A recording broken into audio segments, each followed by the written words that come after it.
vahvasti tosiaan. Slovakian maalilla on sitten 30-vuotias Lev Bobradin Jan Lazo. Lev Bobradhan pelaa KHL-liigassa Venäjän pääsarjassa. Oli valitettavasti tällä kaudella yksi KHL huonoimpia joukkueita, mutta joka tapauksessa pelasi siellä niin kuin pelaa joukkueita Latviasta, niin kuin pelaa joukkueita myöskin muutamista muista maista, ja ensi kaudellahan se laajenee vielä, kun sinne tulee sitten Ukrainasta. Niskaan tähän mennessä ei ole tullut tähtyä vielä, sitten tulee Mikko Koivun paikka. Koivu pelaa täyttävästi viivalle, Salmela tunnaroi siellä, ja sitten tulee 2-1. Sieltä tulee sitten laidasta vasta hyökkäys, onneksi siinä, jaa, Vehasen ilmiömäinen torjunta. Kyllä sieltä syöttökin vielä tulee, mutta ilmiömäinen torjunta Vehaselta.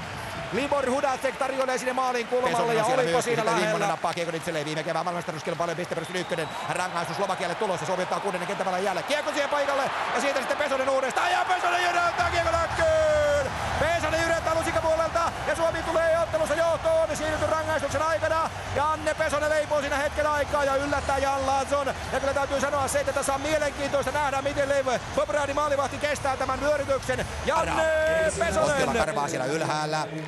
Ja sitten poikittaisyötö jälleen tällä kertaa Miroslav Zatan. Tosiaan tämä on yksi näitä Slovakian legendoja. Haaraa ja kova kuti lähtee, mutta Petri Vehanen torjuu. Mutta kyllä täytyy sanoa, että kyllä vielä erittäin hienosti pelaa myöskin 37-vuotias Miroslav Zatan, jolla on mittava ura. Hän voitti vihdoin ja viimein Stanley Cupin keväällä 2009 Pittsburghissa. 1050 runkosarjaottelua.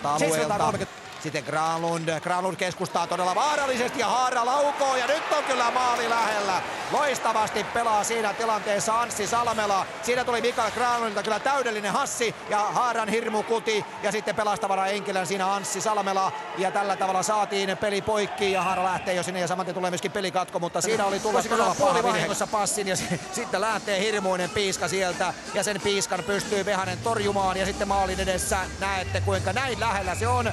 Ja sitten Anssi Salmela, Jesse Joensuu antaa loistavasti maalin kulmalle, ja sitten on Leo Komarov uudelleen yrittämässä. Komarov pääsi siis sinne Joensuun passista yrittämään. Kapanen pistää kiekkoa sinne viivalle, ja sieltä lähtee jälleen maalin kulmalle. Siellä on Komarov, ja Komarov pyöräyttää maalin eteen. Sitten tulee kiekko Kukkoselle, ja Kukkonen loistava syöttö, ja ei mene siitäkään. Siinä on nyt sitten olipa Kukkoselta maaginen syöttö Niko Kapaselle. Kapasella tänään 179. maaotteluilmansa. Katsokaa Kukkosen passia, ja sitten sen jälkeen Töhjä maali ammottaa siellä, mutta Vidareeni ehtii väliin.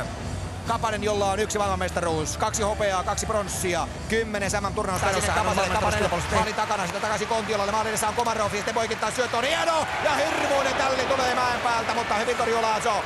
Kiekko nappaa itselleen Kontiola, sitten uudestaan mäenpää, ja nyt tulee tulta niin kuin pitääkin. Slovakia kestää, ja Suomi painaa päälle. Komarov aika rajusti vetää Miroslav Zatan häntä selkään. Komarov nappaa kiekon uudelleen itselleen ja ottaa taklaukset vastaan. Pelaa sinne uudestaan Niko Kapaselle. Kapanen, katse tarkkana minne syöttö lähtee. Puoli minuuttia vajaa rangaistu vielä jäljellä. Viivalle tulee Mäenpäälle. Antakaa kerran vielä Mikko Poikapa. Sitten sinne painaa Miroslav Zatan. Radivojevic tulee tilanteeseen myöskin. Niin myöskin tulee Surovi. Rännin kautta ei saada kiekkoa pois alueelta. 20 sekuntia peliaikaa jäljellä. Kovaa taistelua Radivojevic maalin takana. Niin myöskin Kopetski. Sitten tulee Zatan. Takaisin Kopetskille. Kopetski pitää kiekkoa. Zatan. Maalin edessä on kauhea rysä miehiä. Haaralla kiekko. Takaisin Kopetskille. Ajalla alle 10 sekuntia. Ei saa antaa maalia. Radivojevic maalilla. Sieltä kierretään vielä maalin eteen. Ja sinne tulee Zatanin syöttö. Suomi taitaa selvitä. Jesse Joensuu taistelee ja Suomi selviää. Ja Levo Komarov pääsee kiekkoon. Suomi pääsee kiekkoon. Suomi voittaa. Todella raju, tiukka kamppailu, ja Slovakia antaa kyllä hirvittävän kovan vastuksen Leijona miehistölle, mutta Suomi vie tässä voiton tässä ottelussa.